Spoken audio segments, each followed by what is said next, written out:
Historical background की बात करें तो वहाँ पे हमारे यहाँ के विधानसभा अध्यक्ष थे, और उसके पहले कई हिस्टोरिकल बैकग्राउंड में बात करो तो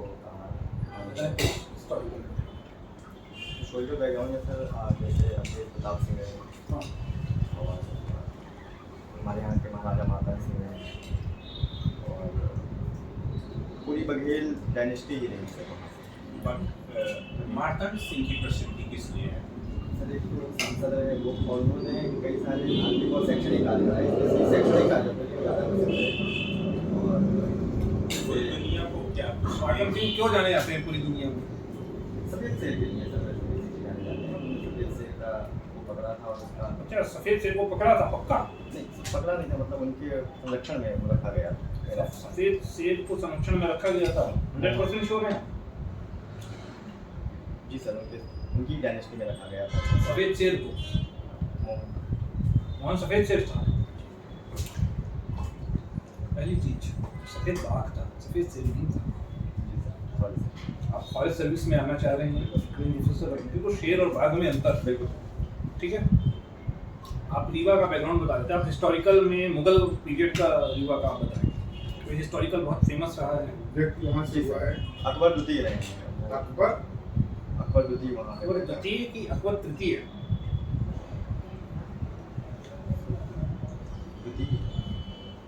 अकबर द्वितीय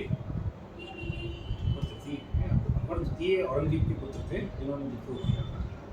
कहाँ हुआ था जन्म का? अकबर द्वितीय तृतीय जिसे आपके हैं बांधवगढ़ रीवा में डायनेस्टी वही थी। डायनेस्टी नहीं, आप रीवा के बारे में बताइए।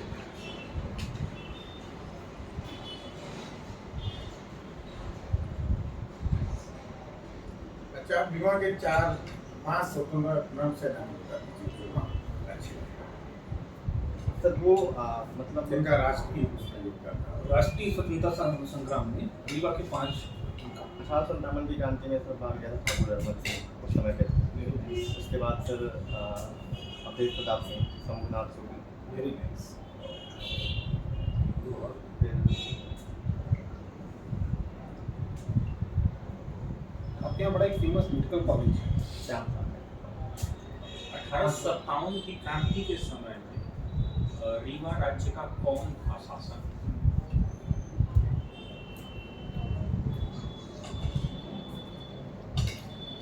सत्तावन की क्रांति में रीवा का क्या योगदान रहा है, क्या कंट्रीब्यूशन है, भूमिका क्या रही है?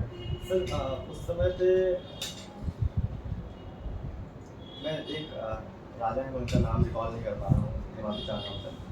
लेकिन उस समय पे जब यहाँ से विद्रोह हुए थे हमारे झांसी के समय से जब विद्रोह हुए थे, और मेरे जहाँ तक मुझे जानकारी हो पा रही है आपकी अभिरुचि बघेल खंडी परंपरागत भोजन बनाना में है ना? अपने ये बघेल खंडी भोजन को की ब्रांडिंग के लिए, नेशनल ब्रांडिंग के लिए क्या 5 कदम उठा सकती है सरकार? और आपके स्तर पे अगर आप हो जाते हैं, सेलेक्ट हो जाते हैं, तो आप क्या करेंगे? सर वहाँ के जो परंपरागत भोज कराते उनमें विशेष तौर पे नेचुरल चीज़ें और उसको बॉइलिंग पे ज़्यादा ध्यान दिया जाता है, ना कि हम उसका मतलब ऑयल से वो कर पाएँ, कंट्रीब्यूट कर पाएँ। ऑयलिंग में जीरो ऑयल पे ध्यान देते हैं। हाँ, फैट फ्री भोजन पे आप नहीं, जैसे साउथ इंडियंस इडली हो गया, डोसा हो गया, ऑल इंडिया है, उनके ऑफिस बने हुए हैं जबलपुर में, हेड ऑफिस है इंडियन कॉफी हाउस। ऐसा आप क्या ब्रांडिंग कुछ अपने यहाँ का कर सकते हैं जो फास्ट फूड में हो? जी फास्ट फूड में हो। वहाँ पे मोस्ट ऑफ दी प्रोडक्ट जो हैं वो फॉरेस्ट प्रोड्यूस से कुछ बनते हैं, जैसे महुए से बनती है कतरा टाइप का, सॉरी नहीं बिल्कुल आप बोलिए। कतरा का बनता है, वो हम एक फास्ट फूड टाइप से ले सकते हैं। उसको हम कतरा महुए का? हाँ, महुए का बनता है सर। महुए का रस हम एज ए स्वीटनेस यूज करते हैं, बाकी हम आटे से उसको आटे को भून करके उसमें महुए का रस मिठास के लिए मिलाया जाता है, वो बनता है। फिर सर जैसे अगर हम लंच में अगर बात करें तो एक पहली जो नहीं, क्या fitness- बनता है नहीं, मेरा सवाल सिर्फ और ये हम- है कि हम सरकार किस तरीके से बघेल खंडी भोजन को प्रमोट कर सकती है, ये क्या 5 स्टेप उठाना चाहिए सरकार को, और अगर आपका सिलेक्शन होता है तो आप क्या करेंगे ब्रांडिंग के लिए, क्या करना है, क्यों नहीं? बघेलखंड के लोगों को जॉब मिलेंगे जहाँ जहाँ ये सब आउटलेट खुलेंगे, जी वहाँ मोस्टली वहीं के कुक आएंगे, जी वहीं का सब कुछ होगा, उसी कम्युनिटी के तो लोग क्या आएंगे। करेंगे? क्या आपका एक्शन प्लान क्या होगा, कैसे प्रमोट करोगे? सर सबसे पहले तो हम उसको ये वो रिलेट करेंगे कि वो फैट फ्री हैं और नहीं वो तो है, वो तो आप विज्ञापन दे देंगे, जी लेकिन लोग आए और लोग उसको अडॉप्ट करें अपना भोजन का। दूसरे भी हैं जो बघेलखंडी नहीं भी हैं, उन लोगों में भी वो चीज़ के टेस्ट डेवलप हो, उनकी लाइकिंग में आए, तभी तो इतना कमर्शियल हो सकता है। युवा के 100 लोगों से तो नहीं कोई रेस्टोरेंट भोपाल में चल सकता। ऐसा क्या करेंगे कि उसकी ब्रांडिंग हो जाए, उसका नाम हो जाए? सर पहले हम उसके नज़दीकी आसपास के क्षेत्रों में आउटलेट ओपन करें, और क्योंकि वहाँ से हमें जल्दी रिसोर्सेज भी मिल जाएंगे और मैन पावर भी मिल जाएगा, और उसके बाद हम उसको सर प्रदेश स्तर पर डेवलप करेंगे। आपका स्टेप होगा या सरकार का होगा स्टेप?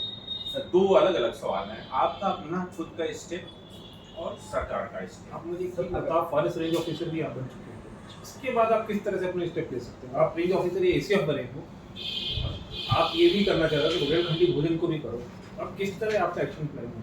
सबसे पहले मैं वहाँ के जो आसपास के मैन व्यक्ति होंगे या जो भी ट्राइब्स वहाँ फॉरेस्ट से प्रोड्यूस निकालती हैं, हमारा प्रोडक्ट जैसे महुआ वहाँ का मेन वो है फॉरेस्ट प्रोड्यूस, हम उसको प्रमोट करने के लिए सबसे पहले उनको हम अवेयर करेंगे उसके बारे में, और वो परंपरागत भोज बनाते हैं अपने यहाँ पे, हमारे यहाँ की ट्राइब से वो बनाती हैं, हम उनको एक अब उनको क्या अवेयर करेंगे, वो तो बना ही नहीं। बनाइए नहीं, उनको प्लेटफॉर्म क्या प्रोवाइड करेंगे? उनको प्लेटफॉर्म प्रोवाइड करने के लिए सर हम उनको जैसे आउटलेट प्रोवाइड करवाने के लिए सरकार से कदम उठाने के लिए प्रयास करेंगे कि सरकार उनको प्रमोट करेगी। सरकार से कैसे उनका कदम?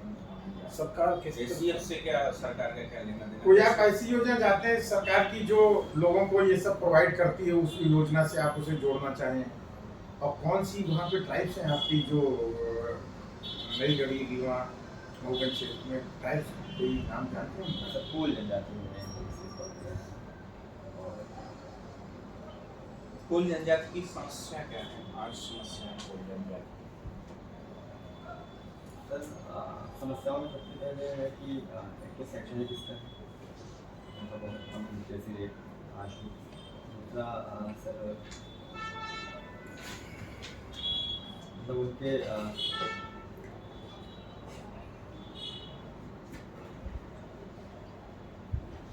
अच्छा, मध्य प्रदेश की 5 सबसे बड़ी जनजाति कौन सी है?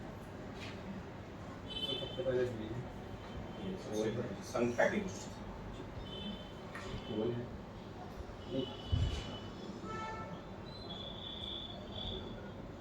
भीम है, कोल है, संख्या की दृष्टि से कोल आते हैं या कोई और आता है? नहीं गोंड है, गौड़ है। गोंड है, फिर उसके बाद सर एससी कैटेगरी में है, अगर एज ए पॉपुलेशन देखा जाए समाज जनजाति कौन सी जनजाति? जाति का अनुसूचित जाति जाति नहीं, अपन यहाँ पे एसटी की ट्राइब्स की बात ट्राइब्स की बात कर रहे हैं, जनजाति। सर क्या कि मैं मतलब मुझे सेक्वेंसिंग में याद नहीं है, बाकी बड़ी जनजातियों में जैसे टीवी में बैगा भाजी तो बैगा है बैगा की साइड में ज़्यादा है इस क्षेत्र में? सर दक्षिण साइड में आपका हॉबी एक और है कबड्डी खेलना, है ना? कबड्डी अभी आईपीएल की तर्ज पे भी हो रहा है, कितनी टीमें हैं कबड्डी की इस तर्ज पे? उस टूर्नामेंट का नाम क्या है? अगर ये बताओ, जो आईपीएल के तर्ज पे कबड्डी हो रही है, उस टूर्नामेंट का नाम क्या है? प्रो कबड्डी कब से स्टार्ट हुई है? सर एक्चुअली मुझे ईयर नहीं याद है, अभी वर्तमान में कितनी टीमें खेल रही हैं? 8 है सर, कंफर्म नहीं पता मुझे। नाम याद नहीं है। नाम याद है सर, बस सेक्वेंसिंग में अरेंज करना पड़ेगा। अच्छा, कबड्डी और भारत का बड़ा जबरदस्त इतिहास रहा है। कबड्डी सबसे बड़े लेवल में एशियाड में खेली जाती है। एशियाड में भारत का रिकॉर्ड क्या है कबड्डी में? गोल्ड मेडल सबसे ज़्यादा हमारे पास कितने? नंबर से है। अच्छा, कब से कबड्डी स्टार्ट हुई एशिया में? क्या आपको? आखिरी बार एशियाड हुआ है 2018 में, कहाँ हुआ था?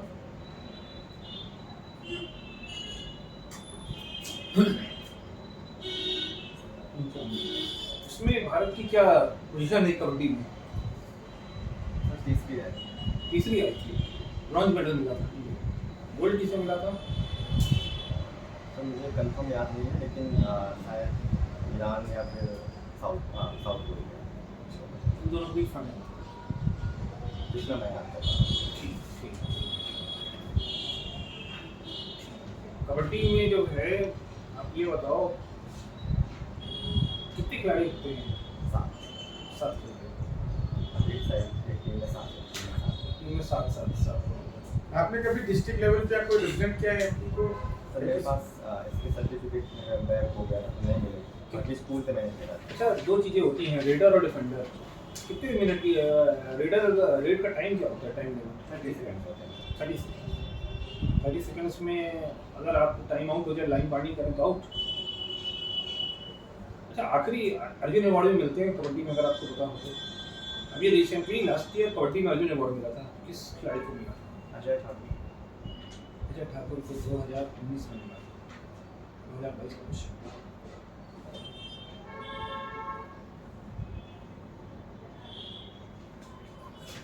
प्रदीप जवान।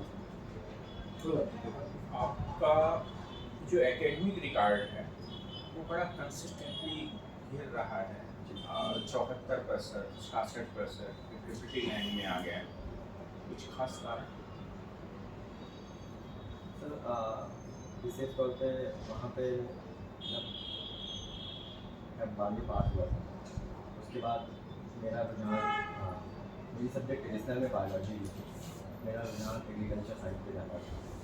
लेकिन उस समय पे वो दौर था कि जब हमारे आसपास के जो कल्चर मेरे दोस्त थे, मेरे पिताजी फार्मर हैं, ज़्यादा शिक्षित नहीं थे, मेरे गाइडेंस के लिए मेरे दोस्त ही रहते थे, कलीग ज़्यादा रहते थे। उस समय पे वो सब लोग इंजीनियरिंग करते थे, फिर मैं उस समय पे इंजीनियरिंग कर लिया था। और एग्रीकल्चर में जो पीएचडी का एग्ज़ाम होता है सर, वो ट्रांसफॉर्म हुआ था। पहले पीईटी प्लस पीएचडी दोनों होता था, उसके बाद दोनों अलग सेपरेट हो गए। तो सर पीएचडी का एग्ज़ाम लगभग हुआ था सितंबर अक्टूबर में, इसका एडमिशन जुलाई के समय पे हो जाता है और अगस्त में क्लासेस स्टार्ट हो जाती हैं इंजीनियरिंग। तो मेरा जब रिजल्ट आया तो लगभग नवंबर हो चुका था और साल जनवरी के समथिंग में एडमिशन मिल गया। यहाँ पे सेशन पीछे चल रहा था, फिर जुलाई में तभी एग्रीकल्चर में एडमिशन नहीं हो रहा था। फिर मेरा ज़्यादा रुझान इंजीनियरिंग में पहले नहीं रहा था। फिर मैंने प्रयास किया अपने घर इस तरह से कि मैं इस बार इंजीनियरिंग को ड्रॉप आउट करके और एग्रीकल्चर वाले में एडमिशन ले पाऊँ, लेकिन यहाँ पे फीस जमा हो चुकी थी और पिताजी लोगों का परिवारिक दबाव था। ठीक है, आपने मैकेनिकल इंजीनियरिंग किया है। अभी मैकेनिकल इंजीनियरिंग में कौन कौन सी टेक्नोलॉजी की बड़ी संभावनाएं हैं? जैसे 3-4 टेक्नोलॉजीज का नाम बताइए जो भविष्य की टेक्नोलॉजी है और वो संभावनाओं से भरी है। सर जैसे मोटर व्हीकल्स जो हम यूज़ कर रहे हैं उसमें एआई का हम यूज़ कर रहे हैं, और जैसे विदाउट ड्राइवरलेस कार,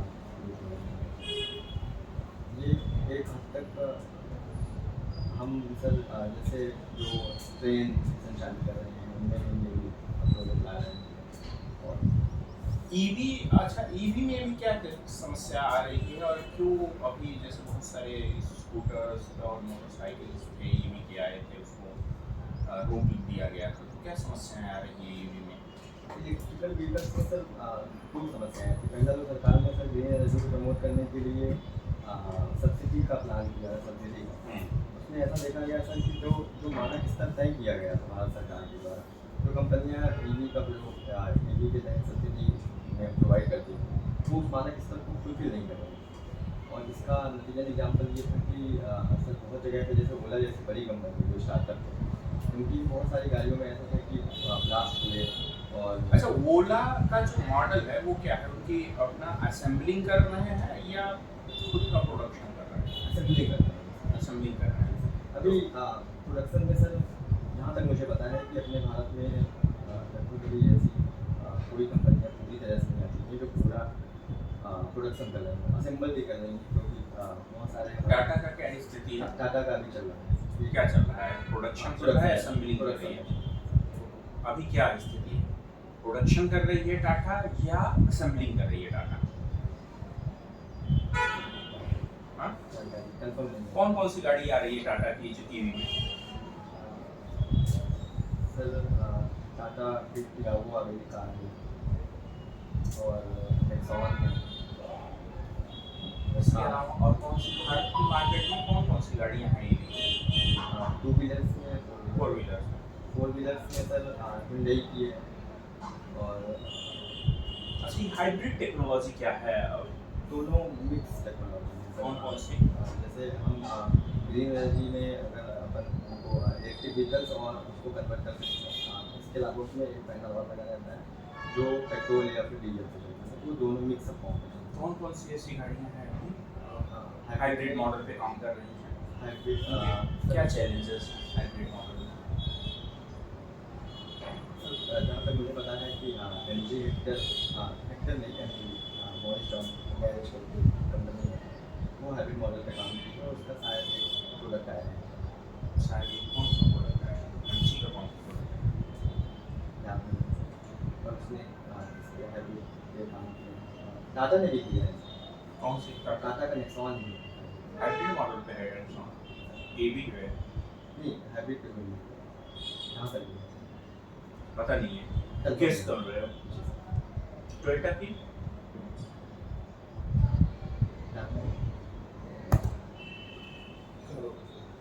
थोड़ा सा मध्य प्रदेश में वर्तमान में एक नया वाइल्ड लाइफ रेवोल्यूशन हुआ है, प्रोजेक्ट चीता। ठीक है, प्रोजेक्ट चीता के तहत पहले तो आप ये बताओ, प्रोजेक्ट चीता के तहत चीता इंडिया में एक बार फिर इंट्रोड्यूस किया गया, कहाँ किया गया है?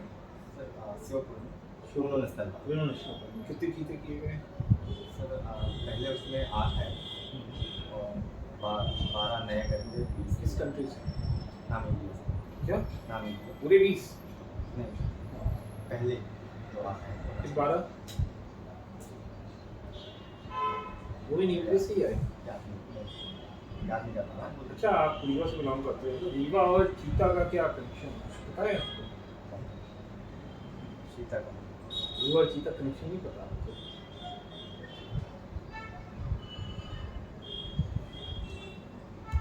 सरस्वती से संबंधित से आपने किया हुआ है। सरस्वती से संबंधित किसका है पैटर्न?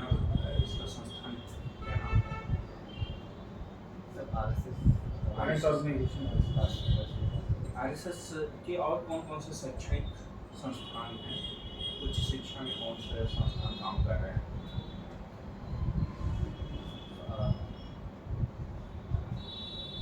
आरएसएस की स्थापना कब हुई थी? 1925 हिंदू महासभा। संस्थापक कौन थे आरएसएस के? डॉक्टर पूरा नाम क्या था? वर्तमान संस्थापक, वर्तमान प्रमुख संस्थापक। ठीक है। और नई घड़ी के कुछ आम बड़े फेमस हैं जियो टेक है, जिनको जीआई टैग मिला है। कौन सा नाम? नई पीढ़ी जो रीवा का ही रीवा का ही है। सुंदर जहाँ सुंदर क्या विशेषता है जो उसे औरों से अलग करता है? कुछ उसकी फिजिकल, आप रीवा से बिलोंग करते हैं, उसके कुछ भौतिक लक्षण या भौतिक फिजिकल एट्रीब्यूट, अगर सही शब्द में कहूँ तो आप बताएं, सुंदर जाति तो डिफरेंट है नॉर्मल नाम से। सर अभी जानकारी जीआई टैग क्या होता है? किसको मिलता है? सर किसी एक भौगोलिक क्षेत्र में पाई जाने वाली कोई विशेष प्रजातियों को प्रदान करें जो वहाँ प्रसिद्ध है। अच्छा, आपने लिखा बघेलखंडी भोजन। बघेलखंडी भोजन में कम से कम 2-3 डिशें बताएं जो बिल्कुल स्पेसिफिक उस क्षेत्र के हैं और उस क्षेत्र के अंदर कहीं नहीं हैं। सर दोहरी क्या होती है ये? सर महुए और चने को खुला मतलब उबाल के उसको लगभग 4 से 5 घंटे उसको एक मटके में उबाला जाता है। पानी के साथ में, और फिर उसको दही के साथ में खाया और उसमें नमक वगैरह का यूज नहीं किया जाता है। और फिर सर दूसरा है इधर है तो वही बनती है जिसको हम नॉर्मल एक फूड ग्रेन टाइप से कहते हैं, तो वो मिक्स हो गया बनती है। और